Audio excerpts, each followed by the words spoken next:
تو اسے اللہ کی عطا ہی سمجھنا چاہیے۔ کچھ لوگوں کے پاس علم ہوتا ہے پر علم نافع نہیں ہوتا، وہ ٹامک ٹونجا مارتے رہتے ہیں ساری زندگی۔ علم کو اللہ کی عطا سمجھیں، اپنی عقل پر اپنے شعور پر زیادہ بھروسہ نہ سمجھیں، نظر اللہ پہ رکھیں۔ حضرت مولا علی شیر خدا کرم اللہ تعالی وجہہ الکریم سے کسی نے پوچھا تھا بڑا عالم کون ہوتا ہے؟ ہمارے ہاں تو اب وہ والے عالم پائے جاتے ہیں نا اللہ ماشاءاللہ، جو ممبر پہ بیٹھتے ہیں تو دعوے ہی دعوے، ممبر پہ بیٹھتے ہیں تو دعوے ہی دعوے، اس طرح کے عالم ہمارے ہاں پائے جاتے ہیں۔ وہ ہر بات میں دعویٰ کرتے ہیں، میں یہ کر دوں گا، میں وہ کر دوں گا۔ یہ مزاج علماء کا نہیں۔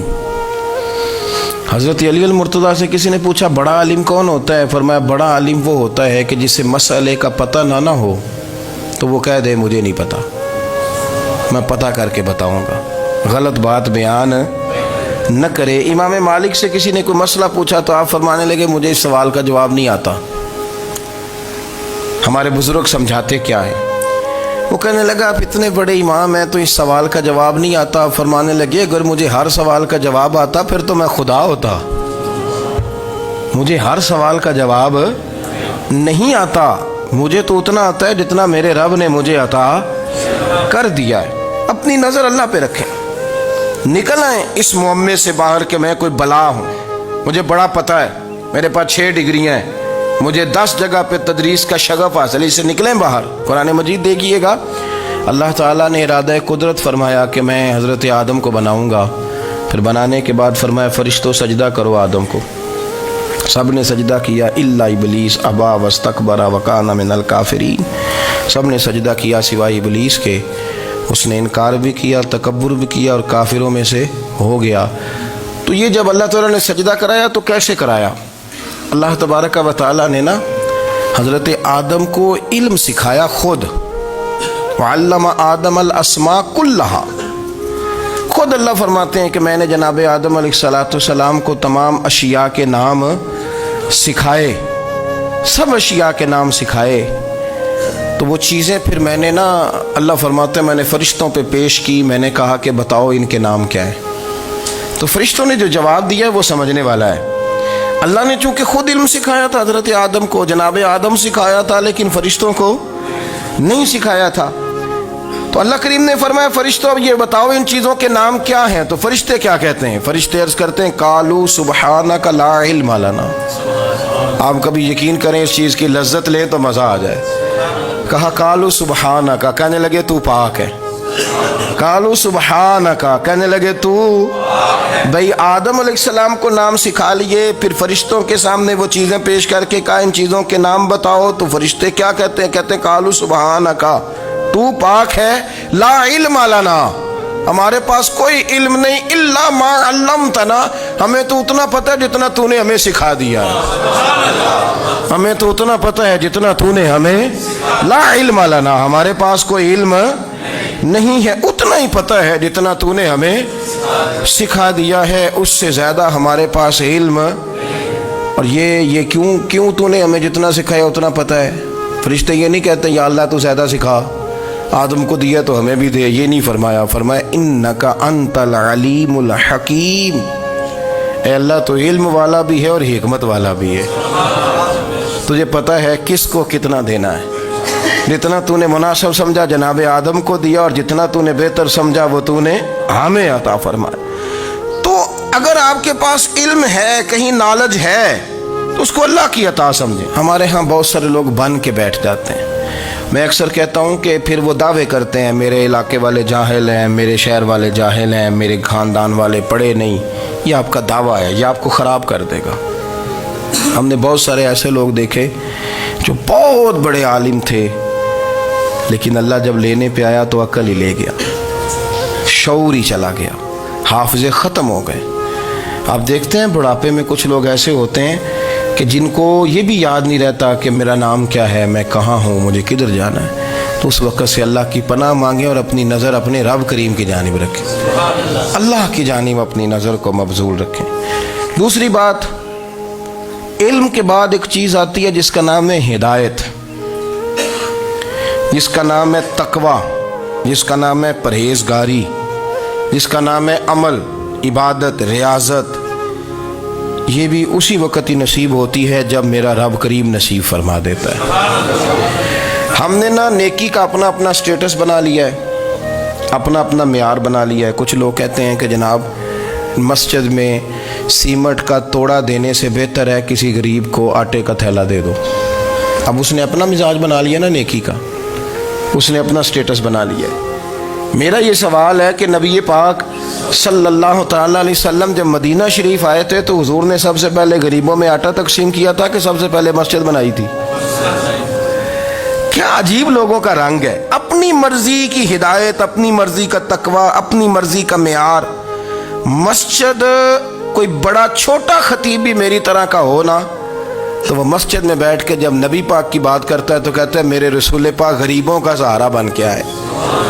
وہ غریبوں کی بات کرتا ہے، مسکینوں کی، لاچاروں کی، کمزوروں کی بات۔ تو مسجد ہی تو وہ ادارہ ہے جہاں سے غریبوں کی بات ہو رہی۔ تو اب لوگوں نے غریب کو اور مسجد کو لڑانا شروع کر دیا، اس کو لڑاؤ کہ مسجد میں پیسے دینے سے بہتر ہے آپ غریب کو آٹے کا تھیلا دے دیں۔ آپ یہ کیوں نہیں کہتے کہ مسجد میں بھی آپ توڑا دیں ایک سیمنٹ کا اور ساتھ غریب کو بھی خدمت کریں؟ یہ کیوں نہیں تقویٰ؟ اپنی اپنی مرضی کا مزاج، اپنی اپنی۔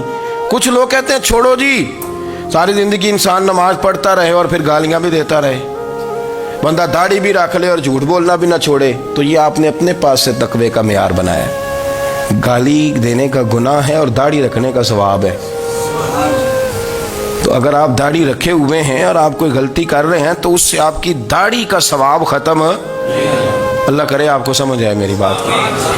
آپ کوئی غلطی کر رہے ہیں، داڑھی کا ثواب اس سے ختم، وہ اپنی جگہ پہ قائم ہے چیز۔ اپنی مرضی کا کیوں تقوی کا معیار بناتے ہیں؟ تقوی کا مزاج اپنی مرضی کا نہ بناؤ۔ اللہ کی بارگاہ سے دعا مانگو کہ یا اللہ ہمیں ہدایت کا نور عطا فرما، اللہ تو ہمیں رستہ دکھا، تو بتا کہ ہدایت کیا ہے۔ تو رب فرماتا ہے اللہ ولی الذین آمنوا، اللہ مومنوں کا مددگار ہے، یخرجہم من الظلمات الی النور، وہ انہیں اندھیروں سے نکالتا ہے اور نور کی طرف روشنی عطا فرماتا ہے۔ اندھیروں سے نور کی طرف اللہ لاتا ہے۔ اللہ ولی، اللہ مومنوں کا ولی ہے، وہ انہیں اندھیروں سے نور کی طرف نکالتا ہے۔ ہدایت ہمیشہ اللہ کی طرف سے سمجھے۔ جب وہ نماز کی توفیق دیتا ہے تو اپنے فضل سے دیتا ہے، جب وہ ذکر کی توفیق دیتا ہے تو اپنے فضل سے۔ ہم سمجھتے ہو جی فلانا نہیں پڑھ رہا بڑا بیوقوف ہے، فلانا نہیں پڑھ رہا، تو تم کیا اپنی عقل کے زور پہ پڑھ رہا ہے؟ میں جی اللہ کے فضل سے 2 سپارے پڑھتا ہوں، تو کس پہ احسان کرتے تو 2 سپارے پڑھ کے رویا کر کہ اگر مالک تو بڑا قریب نہیں۔ بڑے لوگ ہیں جن کو پورا قرآن حفظ ہے پر انہیں پڑھنے کی توفیق نہیں، تو انہیں فضل کیا اور مجھے توفیق دے دی ہے پڑھنے کی۔ رویا کر، پڑھ کے رویا کر، راتی ساری کر کر زاری، وہ نیند اکھاں تھی توندے تے فجرے اوہی گناہگار کہاون سب تو نیوے ہوندے۔ مہربانی کریں، ڈریں، نیکی کریں تو پھر ڈریں، پھر احساس پیدا کریں، پھر اپنے اندر وہ کمزوری لائیں کہ توبہ توبہ مجھے تو پتہ ہی نہیں، تو جانتا ہی نہیں۔ حضرت سیدنا امام اعظم ابو حنیفہ رحمۃ اللہ تعالیٰ علیہ کے ساتھ ایک شخص کہتا میں نے نماز پڑھی، تو عشاء کی نماز تھی۔ یہ جو لوگ بڑے ہوتے ہیں نا، جن کے پیار کرنے والے بڑے ہوتے ہیں، ان کے گرد خوف بھی بڑا ہی ہوتا ہے، انہیں بڑا ڈر لگتا ہے، بڑی بعض اوقات آزمائش ہوتی ہے ان کی۔ عشاء کی نماز کہتے پڑھی تو امام صاحب نے نا عشاء کی نماز میں تلاوت کی آیتیں فَمَن يَعْمَلْ مِثْقَالَ ذَرَّةٍ خَيْرًا يَرَهُ وَمَن يَعْمَلْ مِثْقَالَ ذَرَّةٍ شَرًّا يَرَهُ، فرمایا جو ذرہ برابر خیر کرے گا وہ بھی قیامت میں دیکھے گا، اور جو ذرہ برابر شر کرے گا وہ بھی قیامت میں اس شر کو دیکھے گا، اس کے سامنے آئے گا۔ تو وہ شخص کہتا ہے کہ سارے لوگ نماز پڑھ کے چلے گئے تو امام صاحب رحمۃ اللہ علیہ نے اپنی داڑھی پکڑی، رو رہے ہیں، کہتے ہیں وہ ذرہ برابر نیکی کا بدلہ دینے والے، وہ ذرہ برابر شر پہ سزا دینے والے، میری سفید داڑھی کو دیکھ مالک، میرے ذرے ذرے سامنے نہ لانا، لوگ تو میری بڑی قدر کرتے ہیں دنیا، میں تو بڑا پہچانا جاتا ہوں، لوگ تو میری راہوں میں پھول لیے کھڑے ہوتے ہیں، مجھے بڑا نوازتے ہیں، قیامت میں رسوا نہ کر دینا، میرے لیے مشکل ہو جائے گی۔ وہ کہتے ہیں میں نے امام صاحب کا درد دیکھا، مجھے کوئی کام تھا تو میں چلا گیا، میں نے کہا کہ وہ اس وقت اللہ کے حضور حاضر ہیں تو میں دوبارہ آؤں گا۔ کہتے ہیں میں تہجد کا وقت آیا تو امام صاحب وہیں بیٹھے تھے، اور ان کی داڑھی آنسوؤں سے بھری ہوئی تھی اور زور سے داڑھی پکڑی ہوئی، کہنے لگے مالک رسوا نہ کر دینا، قیامت میں رسوا نہ کر دینا۔ یار جو ہدایت یافتہ لوگ تھے وہ تو ڈرے ہوئے تھے، وہ تو سہمے ہوئے تھے، وہ تو کہتے تھے یہ اس کا فضل نہیں، اس نے بلا لیا ہے، یہ اس کا کرم نہیں۔ حضرت باعزید بستامی کسی کافر کو دیکھتے تو رو پڑتے، کہتے مالک تو کتنا کریم ہے، یہ بے ایمان رہ گیا، تو نے اپنے فضل سے مجھے اپنے نبی کا غلام بنا لیا۔ وہ رو پڑتے۔ یہاں تو لوگوں کا دعویٰ ہی بڑا ہے، نمازی اللہ خیر فرمائے وہ تو دوسروں کو گھورتا ہے، وہ کہتا ہے جنت کا میں مالک ہوں، کنجیاں میرے پاس ہیں، میں کسی اور کو گھسنے نہیں دوں گا۔ اور اگر 2-3 حج کر لے تو پھر تو وہ کہتا ہے کہ اب میرے سے پوچھ کے لوگ جنت میں جائیں گے معاذ اللہ۔ اور اگر وہ 2 4 5 7 دفعہ کوئی نفل پڑھ لے تو پھر وہ کہتا ہے چھوڑیں جی سارے لوگ بے عمل ہیں، میں اکیلا نیک ہوں۔ نہ ایسا کریں، اپنی توجہ اپنے رب پہ رکھیں، اپنی توجہ اپنے معین الملت والدین، عطا رسول، ہند الولی، غریب نواز، خواجہ معین الدین چشتی، حضرت خواجہ اجمیر، شاہ اجمیر، والی ہندوستان۔ آخری عمر میں نا سارا دن روتے گزر جاتا، ساری رات روتے گزر جاتے، ذرا سی کوئی بات کرتا تو رو پڑتے، آنکھیں آنسوؤں سے بھری رہتی۔ کئی دفعہ اپنے بھی پریشان ہو جاتے ہیں نا کہ یار تو ایک بات کی جان ہی نہیں چھوڑ رہا۔ تو خواجہ قطب الدین صاحب بختیار کاکی سے لوگوں نے کہا کہ آپ مرشد سے بات کریں، اتنا بھی تو نہیں نہ رونا چاہیے، ہر وقت اس کے آنسو کی کریے، عاشق دا کام ہی رونا تونا، تبھی نہ رویوں نہیں منظوری، یہ عاشق سدا ہی روندا رہندا ہے، پاویں وصل ہوئے تے پاویں دوری، ہر وقت رونے کا کیا مطلب ہے؟ تو خواجہ قطب صاحب کہتے ہیں میں قریب گیا تو میں نے پیر دبائے، میں نے کہا سونیا لوگ تو کچھ بھی نہیں کرتے، تو نے تو کمال کر دیا، 90 لاکھ آدمی مسلمان کر دیا، دنیا کچھ نہیں کرتی، تو نے 50 سال ساری رات مسلح پہ بیٹھ کے رب راضی کیا، تو شہزادہ تھا، حضور کی اولاد تھا، لیکن معین الدین تیرا ایک پلاٹ بھی نہیں، تو نے طالب علم پالے، انہیں غریبوں کو دیا، تو نے نوازا، کوئی شے نہیں تیرے پاس، ہر چیز تو نے، ساری رات روتے ہو، سارا دن روتے ہو۔ تو خواجہ قطب الدین صاحب کہتے ہیں میں نے جب عرض کیا تو خواجہ صاحب مجھے گلے لگا لیا، چیخ مار کے روئے، کہنے لگے قطب الدین پتر داڑھی سفید ہو گئی، جانے کا وقت آ گیا، جو تو نے نیکیاں گنوائی ہیں وہ ہیں صحیح میرے پاس، پر یار کی بارگاہ میں پیش کرنے کے قابل ایک بھی نہیں، تو بارگاہ تو دیکھ کتنی بڑی ہے، رسول کریم کی بارگاہ میں پیش کرنے کے قابل ان میں سے ایک بھی نہیں، تو آستانہ دیکھ کتنا بڑا ہے، کیا پیش کروں گا، کیا عرض کروں گا حضور کی بارگاہ میں، کس طرح؟ وہ یار جو بڑے تھے وہ تو ڈرے ہوئے تھے، سہمے ہوئے تھے، وہ تو بڑی آزمائش میں تھے، لیکن میرا اور آپ کا رٹا 2 نمازیں پڑھ کے 6 نمازوں کا دعویٰ کرنا اور لمبی چوڑی کہانیاں بنانا اور اپنے منہ سے اپنی تعریفیں کرنا، اس سے تھوڑا باہر آئیں۔ رزق بھی میرا اللہ ہی دیتا ہے، علم بھی اللہ دیتا ہے، رزق بھی۔ بڑے بڑے فقیروں کو مالدار ہوتے دیکھا، بڑے بڑے مالداروں کو فقیر ہوتے دیکھا، بڑے بڑے، میرے ایک بڑا سخی قسم کا سجن ہے، بڑا پیارا ہے، میں اسے سخی مانتا ہوں، میں نے اپنی پریشانیوں کے دنوں میں بھی اس شخص کو سخی دیکھا۔ ایک دن رات کو مجھے ٹیلی فون کر کے کہنے لگا کدھر ہو؟ میں نے کہا میں گھر ہوں۔ نہیں اکثر سفر میں ہوتے ہو نا؟ میں نے کہا طبیعت کیسی ہے؟ ٹھیک ہے، بس حال چال پوچھنا تھا۔ میں نے سمجھائی، میں نے کہا یار یہ کوئی مسئلہ ہے، ورنہ رات کے 2 بجے کوئی حال پوچھنے کو فون تو نہیں نہ کرتا، کوئی مطلب ایسا تو مسئلہ نہیں نا۔ تو میں نے بیک کال کی، میں نے کہا یار میری بات سن، مسئلہ کیا؟ کہ نہیں کچھ نہیں دل کر رہا تھا۔ میں نے کہا میری گل سن، رہے ہیں اسی 4-5 سال کٹھے، میں تین جاننا، اصل بات کر۔ کہنے لگا مکان بھی بڑا ہے، سارا کچھ ٹھیک ہے، پر وہ بڑا ہی بے نیاز ہے، کچھ حالات اس قسم کے آ گئے ہیں کہ لوگوں کو بتاؤں بھی تو لوگ ماننے کو تیار نہیں، زیادہ نہیں، مجھے نا تھوڑے سے پیسوں کی ضرورت ہے، کوئی 15-20 ہزار اگر مل جائیں، میری ضرورت۔ آپ یقین کریں میں روتا رہا ساری رات۔ میں نے کہا مہربانہ تیرا کس طرح کریں گے، اس سے لے کے زمانہ استعمال کرتا تھا، پر بے پرواہی ویکھ نہ سجڑ دی، جتھے کسے دی پیش نہ جاوے، انہیں تاجاں والے در در رولے تے منگتیاں تخت بٹھاوے۔